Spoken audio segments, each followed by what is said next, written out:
Welcome to Once Upon a Coin, documenting the ongoing history of blockchain and cryptocurrency. And as always, I'm your storyteller, Jason Cassidy. Today's story is about one of the very few companies in crypto that's managed to get their brand to achieve mainstream awareness. It's a product that even some of my normie friends that are new to blockchain are flocking to. And there's a good reason why. The company's managed to put together an offering that's easy to understand, use, and have some fun with as you dip your toes into the shallow end of the digital currency pool. It's also become pretty attractive to the more seasoned cryptonauts out there, helping explain its thriving user base. But they didn't start out like this. Not even close. In fact, their journey to the top of the blockchain mountain has been full of twists, turns, and some controversy along the way. This is the story of Crypto.com.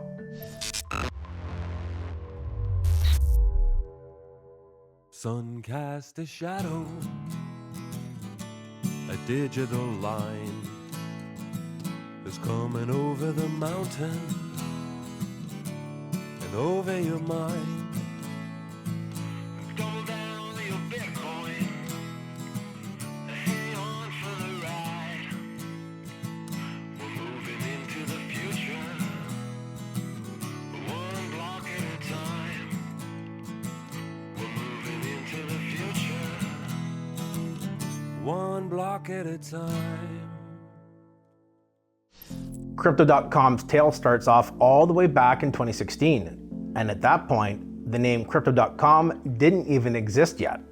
And that's because when Chris Marzalik, Bobby Bao, Raphael Mello, and Gary Orr got together to conceive the next big thing in cryptocurrency, the idea that they settled on was named Monaco.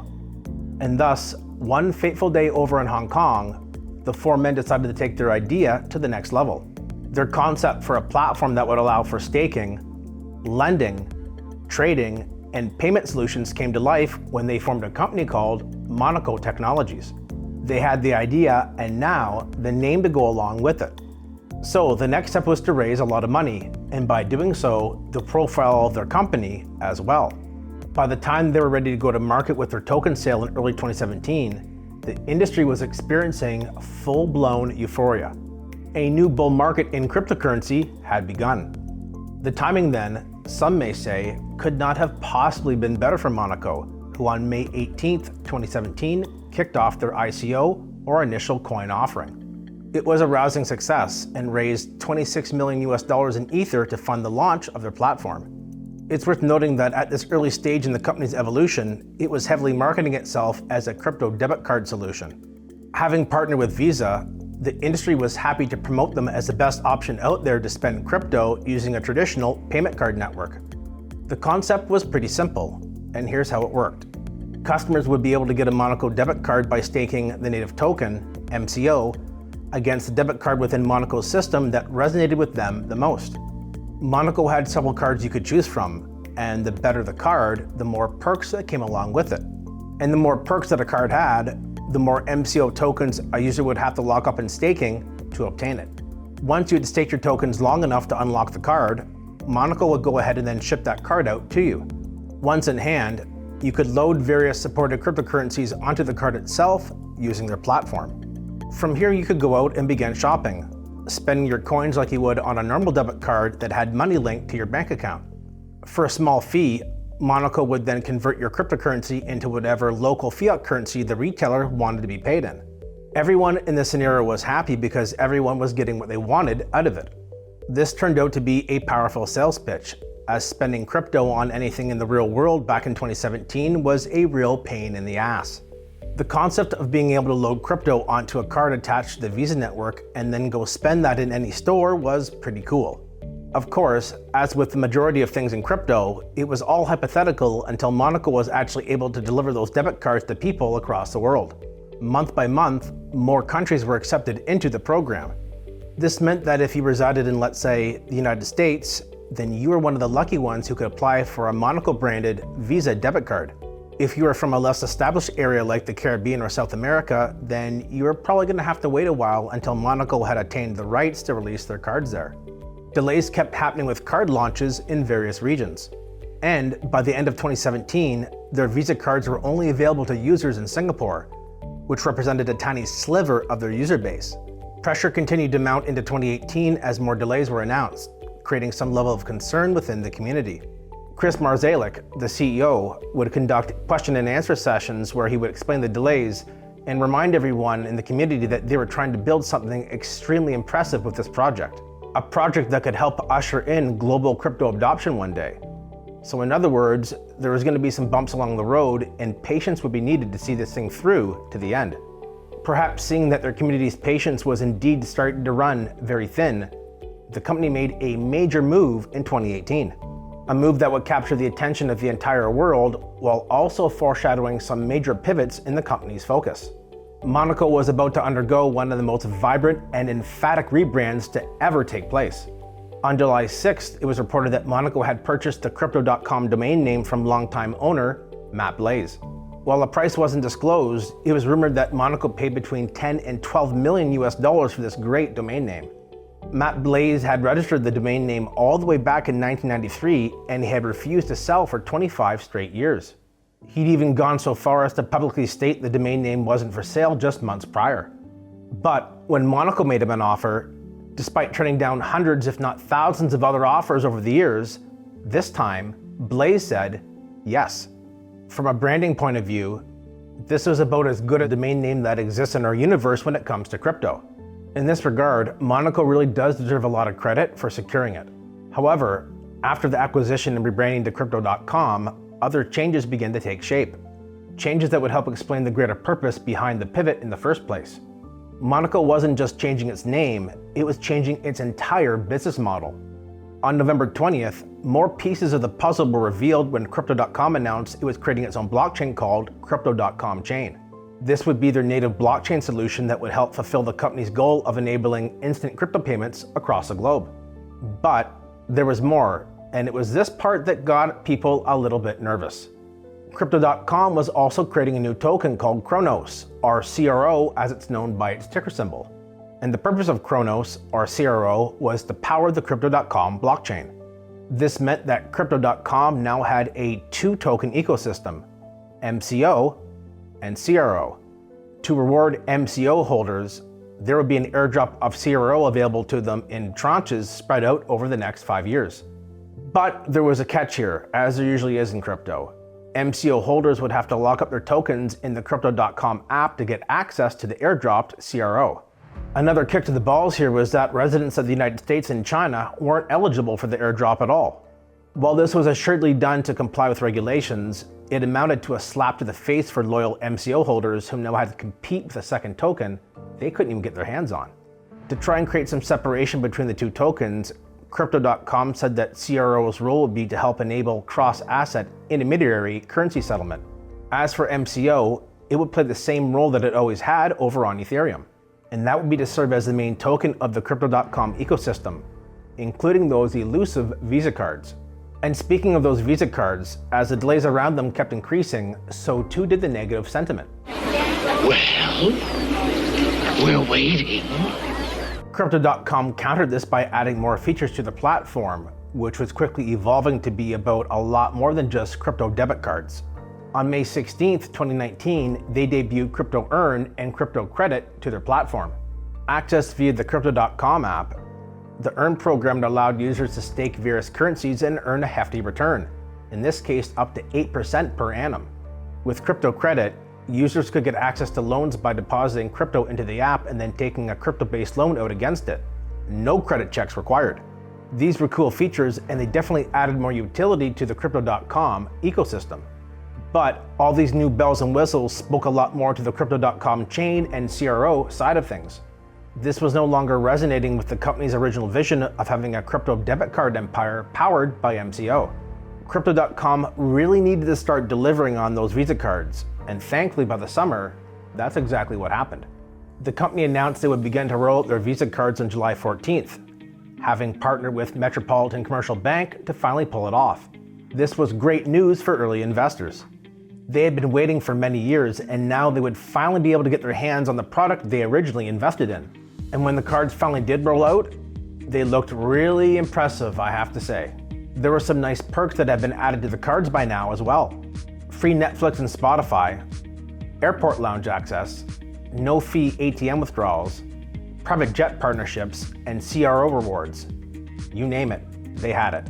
So now that the company was beginning to fulfill its original vision of onboarding the world via crypto debit cards, plus adding in DeFi services into its Crypto.com app, there was only one question that remained. What would they try out next? Well, the industry wouldn't have to wait very long to find out the answer to that question. And that's because on November 14th, Crypto.com announced the launch of their very own cryptocurrency exchange. It had the debit cards, the lending services through DeFi, and now a wallet where users are storing their coins. So if everyone was already showing up to the app with their coins, why not give them a reason to never leave? Create a crypto exchange. This was also another way to give value to the CRO token. So from Crypto.com's perspective, this probably felt like the next logical step in their progression. By the time 2020 rolled around, the industry was now experiencing its third consecutive year of a very chilly crypto winter. Crypto.com had had the good fortune of launching at the very height of the bull market of 2017, powered by the ICO craze. This had allowed them to raise enough funds and enjoy enough appreciation of their token value that they could ride out all the hard times during the bear market. The company kept producing results, and when in May, they proudly announced they were ready to roll out their MCL Visa debit cards to 31 European nations. It may have taken them a while to get things going with their crypto debit cards, but once they had that process in order, people were really happy to get their hands on them. They liked what they saw. More importantly, it was a great use case to show non-crypto people how easy and convenient it could be to use crypto if you went through Crypto.com. All the same, the company had two tokens they were actively supporting, and people started to wonder if they actually needed both going forward. And that question wasn't going away, especially from the early ICO investor group, who had invested big time based on the promise of this being a crypto debit card company. By now, Crypto.com had evolved to become one of the most popular apps in the entire blockchain space. They were offering custodial services, lending, staking, an exchange, and a lot more. By 2020, the crypto debit card aspect of the company now felt overshadowed by everything else that was going on within the ecosystem. No one was more aware of this dynamic than Crypto.com themselves. The time had come for the company to make a decision because this town wasn't big enough to support two tokens anymore. The days of Crypto.com serving two masters was coming to an end. On August 3rd, 2020, what many Crypto.com users had long speculated became reality when the company announced they were phasing out the MCO token. The solution offered here was a token swap into CRO at a set exchange rate. This news had a mixed reception, with some seeing it as good since the company was picking a singular focus and a path with CRO. On the flip side, some felt betrayed by the company that they had abandoned MCO and were now going all in with CRO.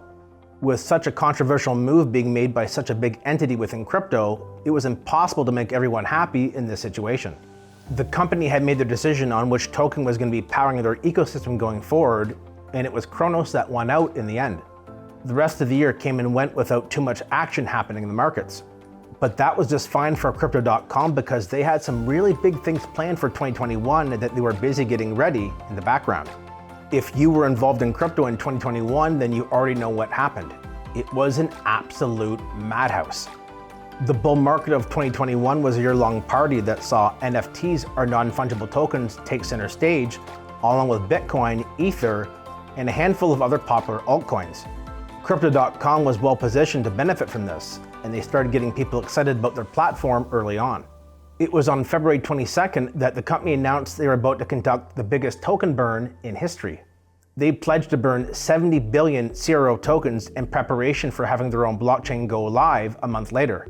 It was many years ago now that Crypto.com had announced the creation of CRO and their goal of having the Crypto.com chain to be running things. Now, they were finally ready to make that a reality. They quickly followed up this announcement with another one that got a similar response. Crypto.com was getting into the NFT business in a very big way.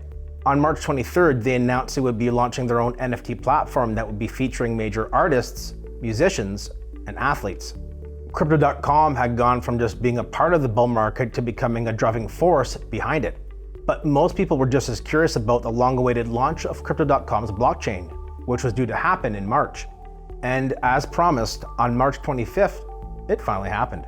The name had slightly changed from crypto.com chain to crypto.org chain, but everything else was the same, and the blockchain was now live on mainnet. This would be the official home of the Kronos token, and now, at least from crypto.com's perspective, everything was in sync. The company's goal of uniting everything into an app experience, powered by a single token, running on their own blockchain, had now come to fruition. By the summer, the crypto markets were on pure fire, and everything was going up in price. Crypto.com decided the month of September was the time to shock everyone, and that's exactly what they did. And they accomplished this by announcing they had signed on actor Matt Damon as a brand ambassador. Soon after, a commercial was released featuring Matt Damon promoting Crypto.com. They were now getting their message out to non-crypto people by making huge marketing moves like this. These mere mortals, just like you and me, as they peer over the edge, they calm their minds and steel their nerves with 4 simple words that have been whispered by the intrepid since the time of the Romans. Fortune favors the brave.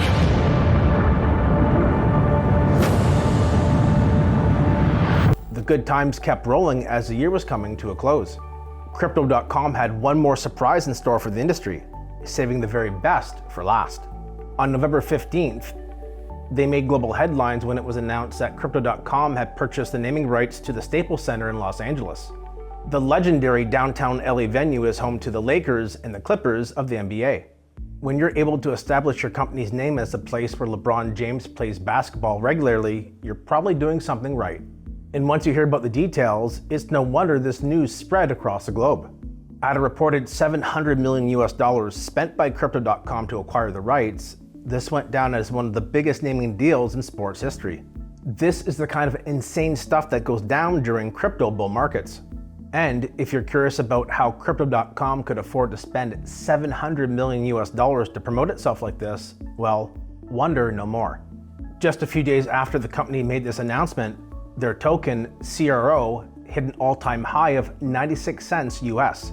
And with Crypto.com holding a healthy amount of its own token, plus seeing record user growth on its platform, you can begin to see how they probably could afford to spend the money on such a bold investment. By early 2022, the bull market had received its last call, and a nasty hangover was about to kick in. Crypto.com did incredibly well during this time, and they had proof. In May, they reported 50 million active users on their platform, a huge number for a company, crypto or otherwise.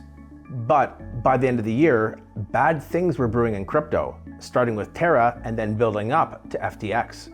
The Terra meltdown was pretty spectacular, so spectacular we actually created an episode that's out there already. If you want to check it out, I highly encourage you to do so after watching this one.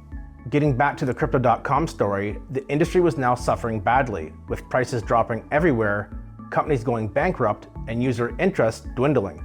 In October, Crypto.com laid off 2,000 employees. They're trying to stay lean and mean during what would be a pretty nasty crypto winter by scaling back on growth and reducing costs. While things got pretty ugly at times heading into 2023, the company was able to keep it together while a lot of others went under. They assured the public that despite the cost-cutting measures, they were in good shape overall and would not be going down the same path as FTX. Given how big of a player they were now, if Crypto.com failed, it would have lasting consequences on the industry. Thankfully, the company was right, and they managed to come out unscathed during this rather difficult time in crypto.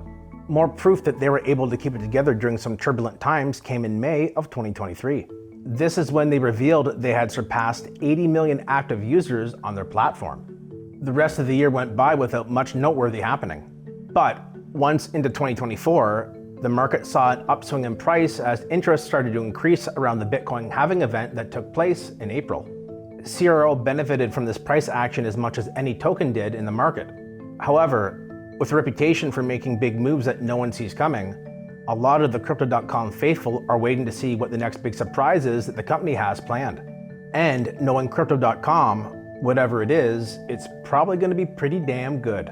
In closing, if they can manage all the moving parts within their ecosystem as the user base grows, then the future looks pretty bright for this titan of the blockchain industry.